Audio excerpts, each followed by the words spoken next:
So today I'll be making the first laboratory for Java. So I'm Juan Alfonso Manforte from BSAIS 1-1. So the scenario that napili ko is the vehicle obstruction, the number 4. So the instruction or the given problem is to create an abstract class vehicle with abstract methods for fuel consumption and mileage calculation. Implement concrete subclasses, car, truck, and motorcycle with their specific computation methods. So now, open tayo ng NetBeans. Then, nakapag-prepare na ako ng project and tinawag ko siyang abstract. So now, unahin natin si import java.util.scanner para input or input si user. So kanina sinabi na create an abstract class. So gawa muna tayo the first abstract class or si parent class. Abstract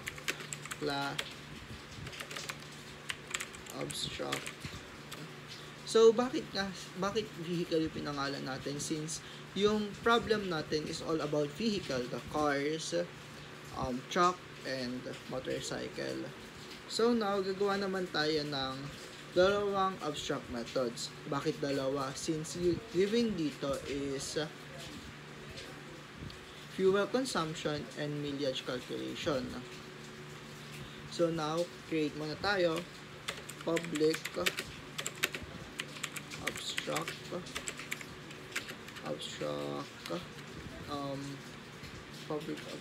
void fuel consumption, open and close, then semicolon, then isa pang ganito, isa pang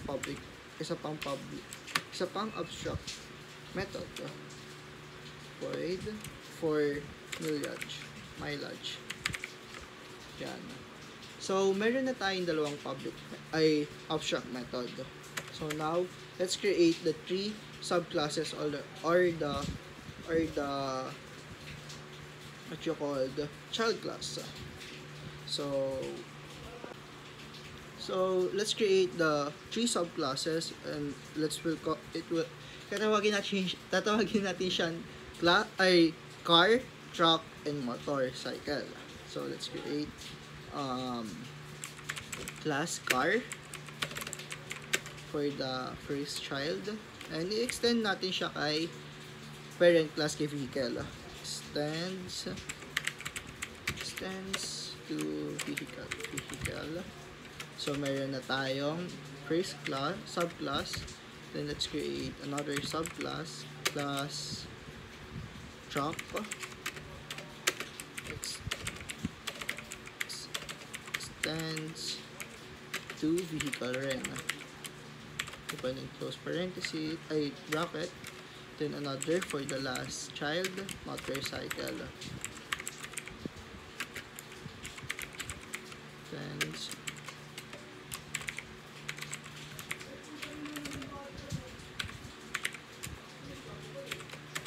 So now, meron na tayong tatlong subclasses.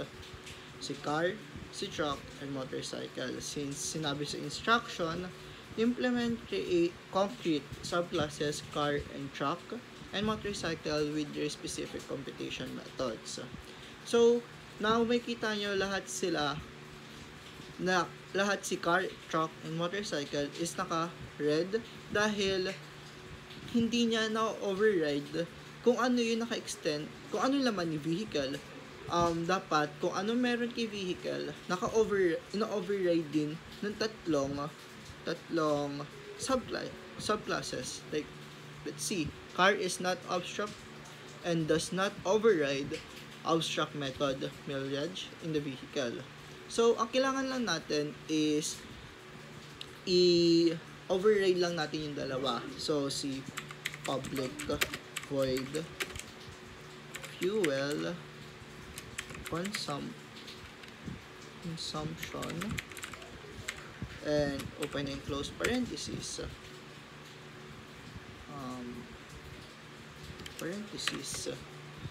open then open and close bracket then. So another one, si mileage naman.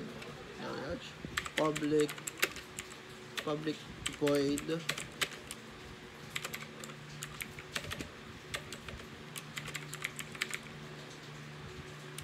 open and close parentheses and open and close bracket.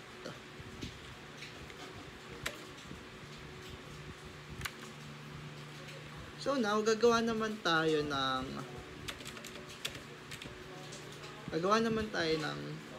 naman tayo ng statement. Or let's put first the scanner input. Scanner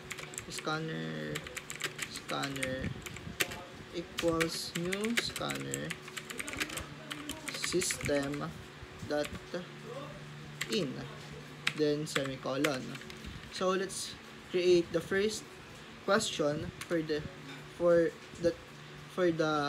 users. So system dot out dot print open and close parentheses and double quotation, enter the liters for the fuel of the car. So dito natin ma-identify kung anong fuel, kung gaano karami yung fuel na kailangan para sa certain distance. Then after nun, doon natin malalaman kung ilang fuel consumption rate yung kailangan ang lalabas.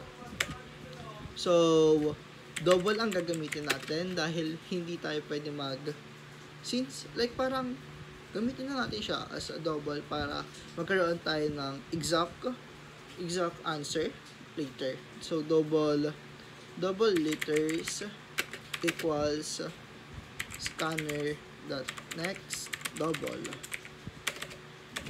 open and close parentheses and semicolon. So now meron na tayong first statement. So after nun, gagawa naman tayo ng global variable. So para sa global variable, kasi di ba instead na manghingi pa tayo ng distance kay user, pwede naman natin siya agad iset to certain distance or kilometers. So now gawa tayo ng public static double for the distance km for cars. So distance kmc para makalculate or para maset natin yung distance para kay car. And ang nakita ko based dun sa research ko is ang common distance for compact cars or a sedan is 20 kilometers per liters. So next is gagawa pa tayo ng tatlo para kay truck and kay motorcycle. This is T and M. T for trucks and M for motor. And gagawin natin tong 40 and kay motor is 50. So now na meron na tayong global variable, gagawa na tayo ng formula para makalculate natin So now let's continue. Let's do the formula. So let's do double total FC short for fuel consumption. So equals i-divide lang natin si liters to distance para makalculate natin si fuel consumption rate. So liters then slash for division, symbol, liters, distance, KMC, then semicolon.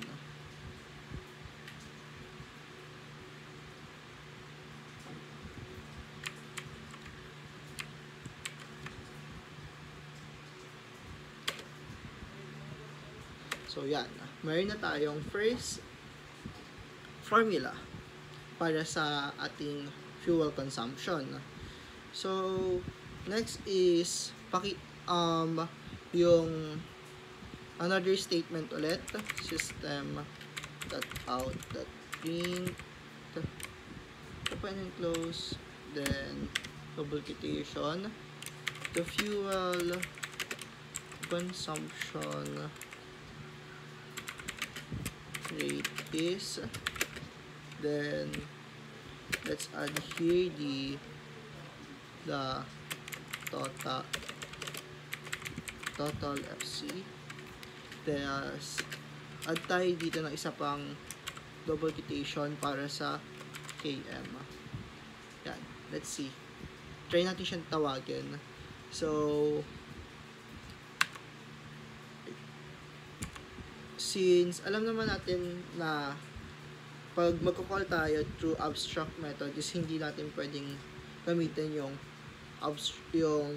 abstract name, then object name equals new, then abstract name. So hindi yun pwede. So gagamitin natin si abstract name muna, method name. So si vehicle,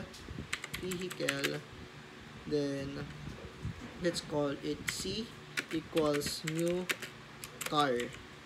Ganyan ang tamang paggawa ng call. So gawa tayo, then i-call na natin siya. Then C dot fuel consumption, yan, C, run natin. So lumabas si enter the liters for the fuel of the car. So lagay natin 3 liters. So ang kayang takbuhin or yung fuel consumption rate ng 3 liters is 15 km. So bakit 15 km? Dahil dinivide si 3 sa 20. So para malesen yung lito kung paano naging 0.15. So pakitaan natin or lagyan natin siya ng computation. So add lang tayo ng isa pang system isa pang statement. Yan. And open and close. And so lagay muna natin dito si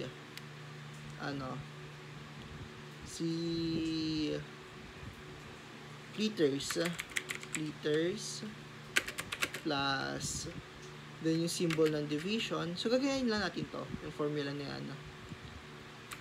Then plus si distance KMC, then another plus para sa symbol ng equals, then another plus para sa total FC. Yeah. Let's try to run. So si fuel, enter the liters for the fuel of the car. Try ulit natin si 3. So lumabas na dito 3.0 divided by 20.0 will equals to 0.15. So yan. Lagyan na natin ito ng para mag next line yung build successful. Then now na meron na tayo kay liters for fuel consumption, try naman natin gawan si mileage. So kay mileage, ang kinukuha dito is yung MPG, yung miles, compare kay total fuel na kinukuha is kilometers. So maglalagay lang tayo dito ng dito papasok yung mga convert. So copy lang natin to si scanner. Yan. We hold this. Mayroon na tayong para sa scanner. Then, let's enter ulit ng isa pang liters, isa pang statement na ganito. Yan. Now, na meron na tayong first statement ulit, dito na papasok yung conversion.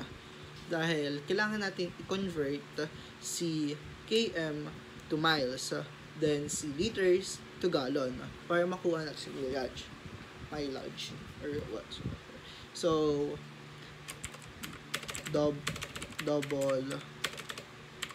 double distance miles. So, equals, ita-times natin si km sa pinaka, di ba, kunwari, ang 1 km will be equal to 0.621371. Ayun yung nakita kong sa online na convert ng 1 km. So, lagay natin dito si distance kmc times asterisk para sa symbol ng ang times. So, 0.621371. Then, semicolon. So, mayroon na tayong pang-convert kay miles and km. So, gagawin naman natin si gallons. So, double gallon, double equals to liters. So, ang value naman ng 1 liter is equivalent to 0.2664172.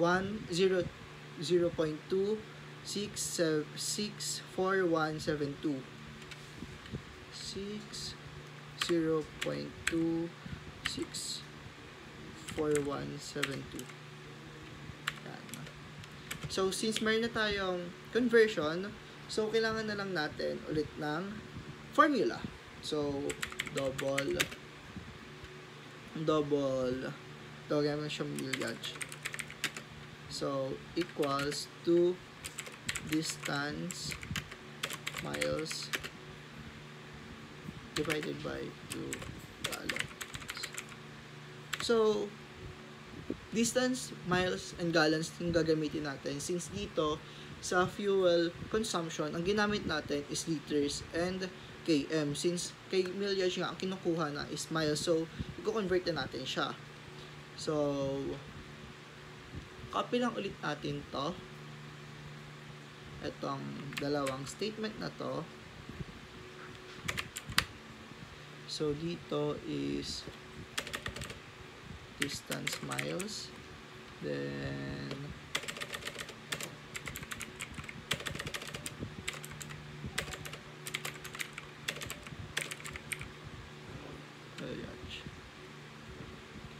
copy na natin yan. Yan. The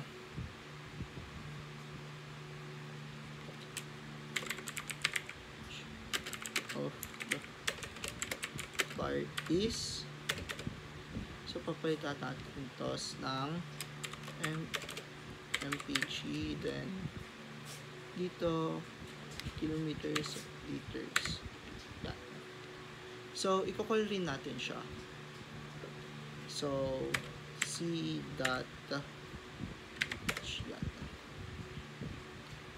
So, oh, sorry. So, yeah. Enter the liters fuel of the car. So, kanina 3 ulit gamitin natin. So, ang hinihingi ulit natin is liters, then yan. May kita natin na ang liters is liters, and ang computation ng for mileage. So,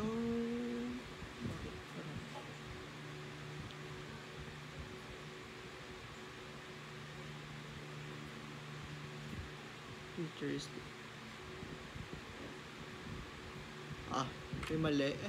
So, dapat to gallons na. So, 3, then we have the millage cut. Ito ang value ng, ito yung conversion ng km to distance. Then, ito na yung gallons natin. Convert ng liters to gallons. So, we have the first, the contents na body nung car. So, yun na lang natin, i-copy lahat rin to. Kakopy na lang natin yan. Ito naman is para kay truck. So, instead na ito, car, truck na lang siya. Then, for information po, ang ginamit kong truck dito is hindi yung literal na car, ay truck na malalaki. So, yung ginamit ko dito is yung truck na ng pickup truck ng Ford. Yan. So, etong KMC is gagawin natin siyang T. Then T. Then the fuel consumption rate for, okay yan. Ito rin. Truck. Then ito. T. Then, meron pa ba? And wala naman na. So, copy lang ulit natin to for motorcycle. Yan. Nangyari.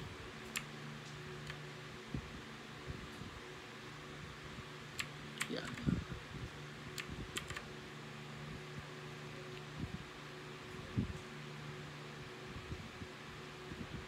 Hindi ko na copy si public method na fuel consumption. Yan. So, palitan natin tong motor cycle. Then, ito, M. Then, ito.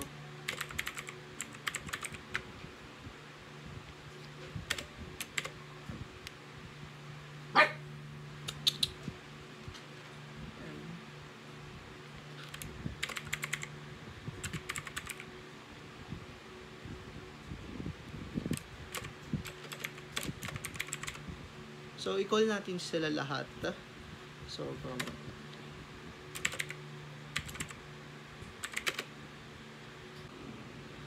now, gawa naman tayo ng kay main method. So, yung para kay main method natin is gagawa ulit tayo ng scanner dito. Scanner equals new scanner system in, then semicolon. Then next is yung first statement natin, system that out of the print line, print open and close, then quotation. Then, lagyan natin siya ng semicolon para hindi natin makalimutan. So, enter the... So, now, let's go back for calling. So, na full storage kasi yung phone ko. So, open and close.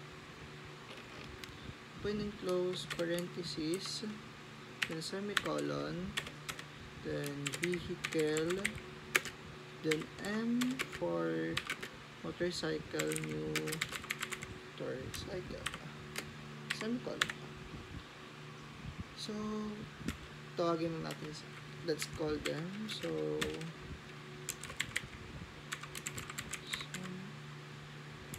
consumption. So, T for again.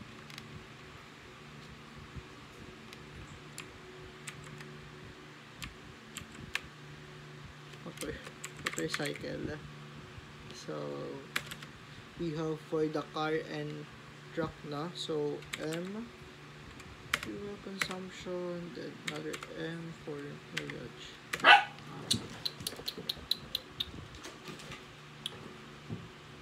So, yan. Lumabas na si car. So, 3. So, 3. 3. So, yan naman for truck. So, gamit naman tayo ng 5. 5 divided by 40 is 12.0.125. So, try natin. Calculator. So, 5.0 divided by 40 is 0. So, tama siya. So, now, let's go back for calling. So, na full storage kasi yung phone ko. So, open and close. Open and close, parenthesis, then semicolon, then vehicle, then M for motorcycle, new motorcycle, semicolon. So, tawagin na natin, let's call them. So,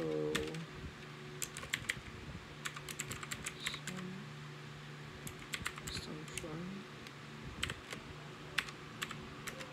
So, T for again.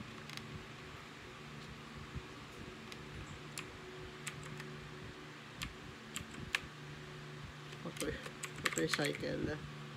So, we have for the car and truck na. So, M fuel consumption, then another M for mileage.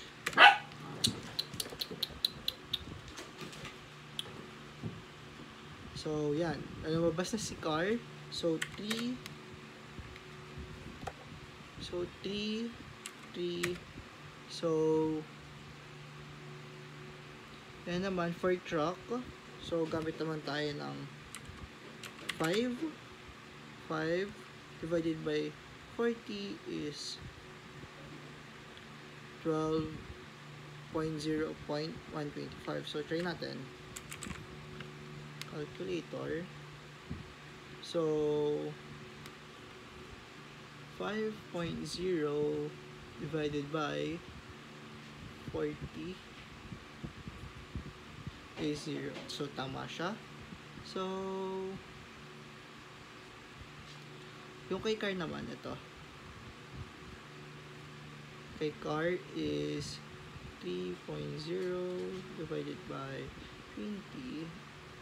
0 is 0.15. So, tama rin siya. So,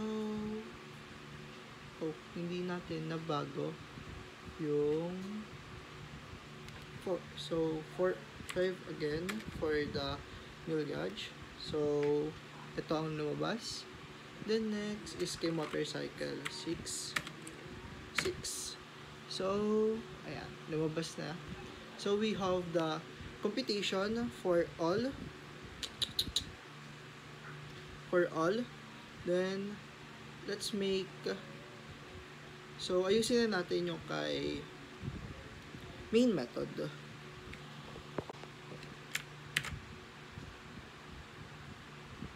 So, yun. Continue lang natin.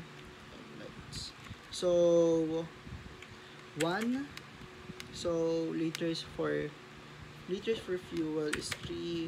Then, 3. So, 15.55. So, tama yung calculation niya. So, subukan natin tanggalin to. Yan. Then, balik natin ito. Dito. Tandaan natin, 15.55 yung lalabas na 2 decimal numbers.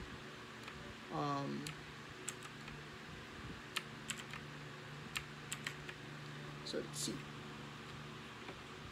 So, 1, 3, 3. So, yan. 15.54 759 79560482028 ang pinaka exact numbers. Pero kanina 2 decimals number na lang. So, nag-round off siya to the point na 15.55 siya dahil 7 yung after ng 4. So, let's see kung gagana lahat. So, tapos na tayo kay car. Kay truck naman tayo. So, kay truck. So, gumana rin yung decimal, 2 decimal number sa kanya. So, next is 3. So, the liters for fuel of the motorcycle is 4. 4, then, yan, gumana rin sa kanya yung so, 3, 4, 4, yan, 2 decimal number na rin siya. So, let's try to add more case here. So, yung default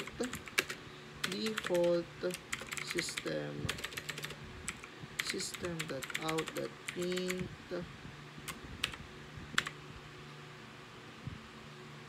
C. So, na-try natin yung tatlo, diba? So, try naman natin maglagay ng 4. So, invalid input na siya. Since wala naman ng pang-apat na subclasses, so, hanggang 3 lang tayo dahil pangatlo si motorcycle. So, that's all. Thank you for watching po.